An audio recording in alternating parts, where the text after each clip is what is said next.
চাঁপাইনবাবগঞ্জ সীমান্তে বিজিপি ও বিএসএফ এর মধ্যকার উত্তেজনা কমে এলেও দুই পারের বাসিন্দাদের মধ্যে এখনো চলছে রেষারেষি। এর আগে বিষয়টা হানাহানির পর্যায়ে চলে গেলেও এখন দুই পারে সাউন্ড বক্স লাগিয়ে বিকট আওয়াজে গান চালাচ্ছে বাংলাদেশ ও ভারতের লোকজন। বিষয়টাকে অনেকেই আখ্যা দিচ্ছেন শব্দযুদ্ধ হিসেবে। তবে ঠিক কি হচ্ছে চাঁপাইনবাবগঞ্জ সীমান্তকে ঘিরে, কি বলছেন সেখানকার বাংলাদেশিরা, সেই সবকিছুর বিস্তারিত থাকছে আজকের এই ভিডিওতে। এক পাশে চলছে নার্গিসের বেবিওয়ালা এবং অন্য পাশে দেবের পাগলু। একটা বা দুইটা নয়, সারি সারি সাউন্ড বক্স সাজিয়ে সীমান্তের দুই পাশে বাজানো হচ্ছে এসব গান। সোশ্যাল মিডিয়াতে ভাইরাল এরকম কিছু ভিডিওতে দাবি করা হচ্ছে এটা চাঁপাইনবাবগঞ্জের সীমান্তের ঘটনা, যেখানে কথার লড়াইয়ে মেতেছে দুই পাশের মানুষ। গত শনিবার দুপুর 12টার দিকে ভারতীয় 500 থেকে 600 নাগরিক বাংলাদেশি নাগরিকদের আম গাছের ডাল কেটে দেয়। এতে বাংলাদেশি ভারতীয়দের মধ্যে হাতাহাতি হয়। এক পর্যায়ে তারা সংঘর্ষে জড়িয়ে পড়েন। দুপুরে 12টা থেকে বিকেল 3টা পর্যন্ত চলে এই সংঘর্ষ।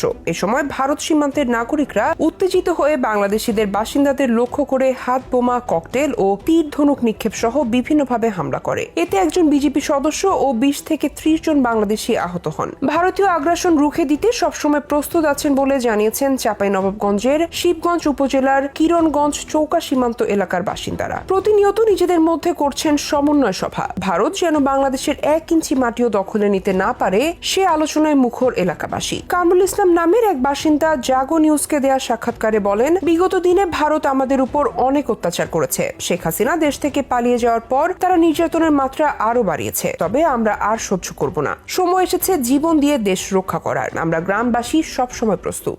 আনারুল ইসলাম নামে আরো এক স্থানীয় বাসিন্দা বলেন, ভারত বাংলাদেশ দখল করে নিতে চায়, কিন্তু তারা জানে না বাঙালি জীবন দিয়ে দেশ রক্ষা করতে জানে। আমরা সবসময় প্রস্তুত আছি। দেশের এক টুকরো অংশ ভারতকে দখল করতে দেব না। এসব নিয়েই সকাল বিকাল আমাদের চায়ের দোকানে আলোচনা হচ্ছে। আলী হাসান নামে এক যুবক বলেন, দেশের স্বৈরাচারী সরকার ভারতে পালিয়ে বাংলাদেশের বিরুদ্ধে ষড়যন্ত্র করছে। আমরা তা রুখে দিতে প্রস্তুত। সীমান্ত এলাকার মানুষ যা প্রমাণ দিয়েছে। অনেকে আহত হয়েছেন, তাতে আমাদের দুঃখ নেই। আমরা সীমান্ত এলাকার মানুষ সবাই একত্রিত হয়ে দেশের জন্য জীবন দেব। ভারতের উস্কানিতে পা না দিয়ে সচেতন হয়ে বিজেপির সঙ্গে কাজ করবেন বলে জানিয়েছেন স্থানীয়রা। এদিকে ভারতীয় সীমান্ত রক্ষী বাহিনীর সঙ্গে পতাকা বৈঠক হয়েছে বলে জানিয়েছেন 59 বিজেপির লেফটেন্যান্ট কর্নেল গোলাম কিবরিয়া। চাঁপাইনবাবগঞ্জের 59 বিজেপি ব্যাটালিয়নের অধিনায়ক লেফটেন্যান্ট কর্নেল গোলাম কিবরিয়া জানান, সীমান্ত এলাকার মানুষ অনেকভাবেই তাদের সহায়তা করে আসছেন। এতদিন আমাদের বিজেপির কাছে নন লিথাল উইপন যেমন সাউন্ড গ্রেনেড, টিয়ারশেল ছিল না। চাঁপাইনবাবগঞ্জ সীমান্তে বিএসএফ সাউন্ড গ্রেনেড নিক্ষেপের ফলে আমাদের স্বরাষ্ট্র উপদেষ্টাও বিজেপিকে সাউন্ড গ্রেনেড ব্যবহারের অনুমতি দিয়েছেন। সম্প্রতি স্বরাষ্ট্র উপদেষ্টা বলেছেন,